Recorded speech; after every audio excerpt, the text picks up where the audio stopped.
अस्सलाम वालेकुम नाजरीन, मैं आपका मेज़बान मुशर्रफ यासीन और आप देख रहे हैं प्रोग्राम पेट्स केयर। नाजरीन, आपने आज के इस प्रोग्राम में हम पेट्स की एक नई बीमारी आपको उससे मुतल्लिक आगाह करेंगे और उसका इलाज और उसको प्रिवेंट कैसे किया जा सकता है, ये तमाम बातें डॉक्टर साहब से जानेंगे। मेरे साथ डॉक्टर खालिद साहब मौजूद हैं।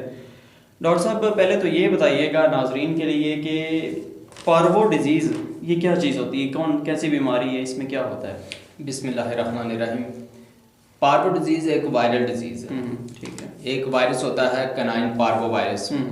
ये डिजीज़ कॉज करता है। ये स्पेशली डिजीज़ जो है ये डॉग्स के अंदर होती है, क्योंकि इसका नाम है कनाइन पार्वो, यानी कि जो वायरस है कनाइन पार्वो वायरस, वो ये डिजीज़ कॉज करता है।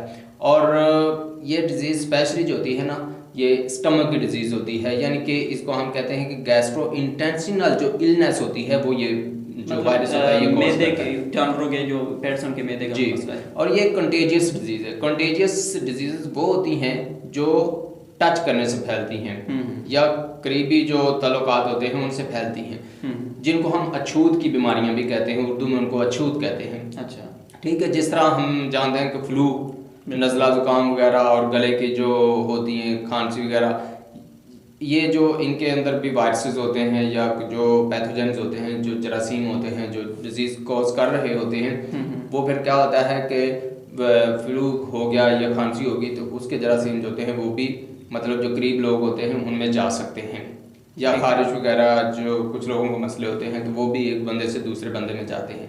यानी कि अगर किसी को छींक आई है और बंदा उसके पास बैठा हुआ है, उसको फ्लू है, जिसको छींक आई है, तो उसका वायरस होगा, फिर वो दूसरे बंदे में चला जाएगा। आजकल मैं अभी की बात करूं तो कोरोना वायरस है जो सबसे बड़ी एग्जांपल के आगे फैल रहा है एक दूसरे से। सही, हाँ, वो भी मतलब एक कंटेजियस डिजीज है कोरोना वायरस जो है।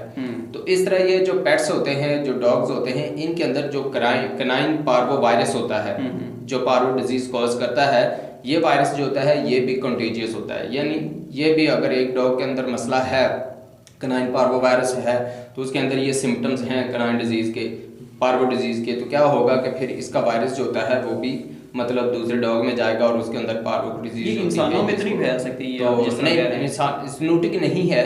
जूनोटिक वो डिजीज़ होती हैं जो मतलब एनिमल्स टू ह्यूमंस में जाती हैं। तो ये ऐसी डिजीज़ नहीं है जो कि ह्यूमन से, बल्कि रेबीज़ होती है, जिस पे हम एक पहले प्रोग्राम भी कर चुके हैं। रेबीज़ होती है वो जूनोटिक डिजीज़ होती है जो कि मतलब डॉग्स वगैरह जो होते हैं वहाँ से इंसानों में जा सकती है, लेकिन जो पार्वो होती है ये नहीं जाती, ये डॉग्स टू डॉग जाती है। ज़्यादातर जो होता है 95-96% ये डॉग्स में होती है, और कुछ इसके केसेस होते हैं वो फॉक्सिस में भी होते हैं, वॉल्स में होते हैं, यानी वुल्फ वगैरह में। तो ज़्यादातर यानी कि इसको नाम दिया गया है कि कनाइन पार्वो डिजीज़, यानी कि कनाइन पार्वो वायरस की वजह से ये डिजीज़ होती है।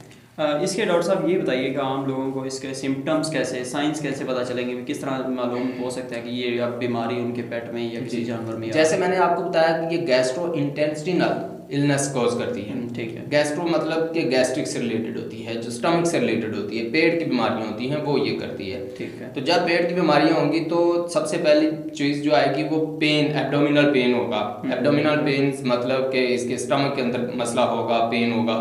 फिर उसके साथ साथ डायरिया होगा, और सीवियर किस्म का डायरिया होगा, यानी लूज मोशन होंगे। फिर उसके साथ साथ ब्लड भी आता है। समटाइम्स तो इतना ज़्यादा ब्लड आता है कि खून की कमी हो जाती है, एनीमिया हो जाता है डॉग्स के अंदर, जिसकी वजह से क्या होता है कि फिर वो इतने कमज़ोर हो जाते हैं कि फिर वो मर जाते हैं। ठीक है। और इसमें एक चीज़ याद रखें कि 91% चांसेस होते हैं मरने के, इसलिए अगर वैक्सीन ना करवाई हो। और किन में होती है ये डिजीज़? ये ज़्यादातर जो इसके केसेस होते हैं वो पपीज़ में देखने को मिलते हैं, यानी कि जिनकी एज 2 to 6 मंथ्स तक होती है। इसके अलावा कुछ केसेस होते हैं वो यंग में, लेकिन जो ओल्ड डॉग्स होते हैं उनके अंदर इतने ज़्यादा केसेस नहीं हैं, बहुत कम। जो यंगर वंस हैं उनके अंदर मतलब जो होता है ना ये। फिर डायरिया होता है, फिर इसके साथ डिहाइड्रेशन बहुत ज़्यादा हो जाती है। ये जाहिर है कि जब डायरिया होगा तो उसमें वाटर की मतलब कमी हो जाएगी, वाटर लॉस हो जाएगा, जितना भी होता है, लूज मोशन होते हैं, ब्लड की कमी हो जाएगी। तो उसकी वजह से क्या होगा कि फिर डिहाइड्रेशन हो जाती है। ये तो अब इंसानों को जब इस तरह से होता है डायरिया तो डिहाइड्रेशन का मसला, फिर पानी की कमी हो जाती। फिर इसके साथ साथ एक होता है loss of appetite. Mean appetite कहते हैं कि जब भूख नहीं लगती उसको, डॉग्स जो होते हैं उनको फिर भूख नहीं लगती, वो खाते पीते कुछ नहीं है, इसकी वजह से क्या होता है कि वो कमज़ोर पड़ जाते हैं, और ये सारे के सारे मसले जो होते हैं वो इनके अंदर आ जाते हैं। वीकनेस हो जाती है, तो एनीमिया हो जाता है, क्योंकि जब ब्लड जाएगा तो बॉडी के अंदर एनीमिया हो जाएगा। तो इस तरह के सारे मसले, ये सिम्टम्स होते हैं कुछ जिनको देखा जाए तो पता चल जाता है कि ये ज़्यादातर पारो की। जी डॉक्टर साहब, इसके बाद ये बताइएगा नाजरीन के लिए कि इस डिज़ीज़ को, इस बीमारी को प्रिवेंट कैसे किया जा सकता है, क्योंकि प्रिवेंशन सबसे ज़्यादा अहम चीज़ होती है, बजाय इसकी कि आप उस स्टेज तक अपने पेट को, अपने जानवर को जाने दें, या उससे पहले प्रिवेंट किया जा सकता है इस सिचुएशन। इसके लिए हम एक प्रोग्राम पहले कर चुके हैं। इसके लिए हमने प्रोग्राम किया था वैक्सीनेशन के नाम से, तो वो प्रोग्राम भी आप देख सकते हैं कि कौन कौन सी डिजीज़ होती हैं जिनसे प्रिवेंट करने के लिए वैक्सीनेशन की जाती है।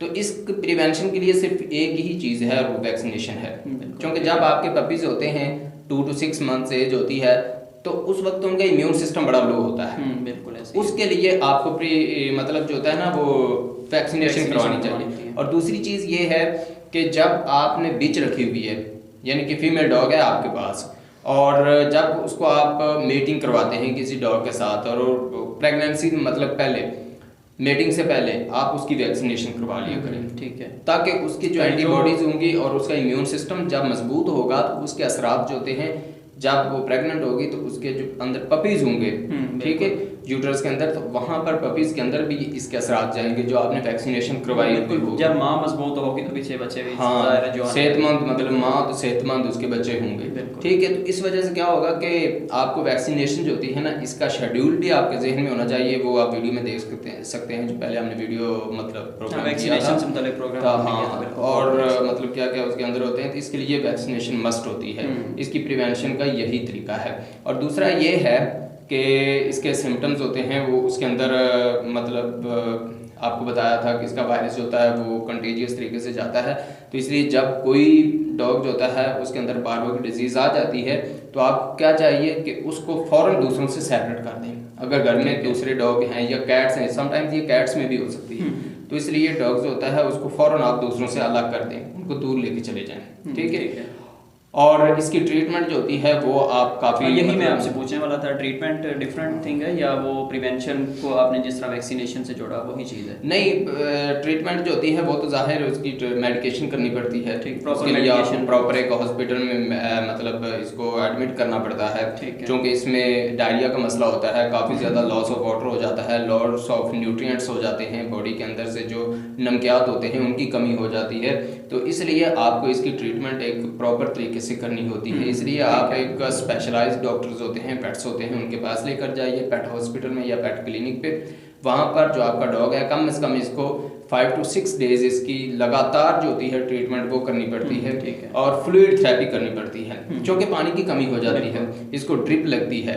फिर इसके साथ साथ क्योंकि ये एक वायरल डिजीज़ है, तो वायरस की कोई इतनी ज़्यादा ड्रग्स नहीं होती, वायरल ड्रग्स, इसलिए सिम्प्टोमेटिक इसकी ट्रीटमेंट की जाती है, जिसके लिए आपको एंटीबायोटिक्स दी जाती हैं, ठीक है, एंटीबायोटिक्स, ताकि इसके सेकेंडरी इन्फेक्शंस ना हों। सेकेंडरी इन्फेक्शंस मतलब जो बैक्टीरिया की वजह से इन्फेक्शंस होते हैं, या फंजाई की वजह से, या प्रोटोज़ोआ की वजह से, अगर वो इनके अंदर आ जाते हैं तो कोई सेकेंडरी इन्फेक्शन ना कर दें। इसलिए एंटीबायोटिक्स जो होती हैं वो सेकेंडरी इन्फेक्शन से बचाने के लिए की जाती हैं, और फ्लूइड थेरेपी जो होती है वो लगातार 5 से 6 दिन तक की जाती है। इसके अलावा जिस तरह ORS होता है या पेडियालाइट होता है, इस तरह के मतलब जो सिरप्स होते हैं वो दिए जाते हैं, ताकि इनके अंदर जो नमकियात की कमी है वो भी पूरी हो जाए, ठीक है, और एनर्जी जो होती है इनके अंदर कमी हो चुकी है, वीकनेस हो चुकी है, उसको ख़त्म कर दिया जाए, ठीक है। इस तरह इसको आप प्रिवेंट करने के लिए जो इसका लिटर होता है, ये जहाँ पर आपने डॉग रखा होता है उसको आप अच्छी तरह से साफ करें। बेहतर तो यही है कि सराउंडिंग्स हैं उसको साफ रखें, चूना शूना लगाएं वहाँ पे, ताकि जो वायरसेस हैं वो बिल्कुल ख़त्म हो जाए, मर जाए, क्योंकि इनका वायरस काफ़ी देर तक प्रिवेल भी करता है और वो वहाँ तक रहता है। और जब आप नया पपी लेके आएंगे या नई कोई पेट लेके आएंगे तो वो वायरस होता है उसमें भी जा सकता है, तो ये पायरो डिजीज़ होती है उसके अंदर भी जा सकती है। तो इन चीज़ों का अगर आप ख्याल रखेंगे तो फिर आपके पेट्स जो होते हैं वो हेल्दी रहेंगे, जिसके साथ साथ फिर जाहिर है आप भी हेल्दी रहेंगे, आपके घर वाले भी हेल्दी रहेंगे। तो जी नाजरीन, आपने इस डिज़ीज़ से मुतालिक जाना, पार्वो डिजीज़ जानवरों के लिए, पेट्स के लिए ख़ुसूसन बहुत ज़्यादा डेंजरस हो सकती है। अपने मेज़बान मुशर्रफ यासीन को प्रोग्राम पेट्स केयर से इजाज़त दीजिए। अल्लाह हाफिज़।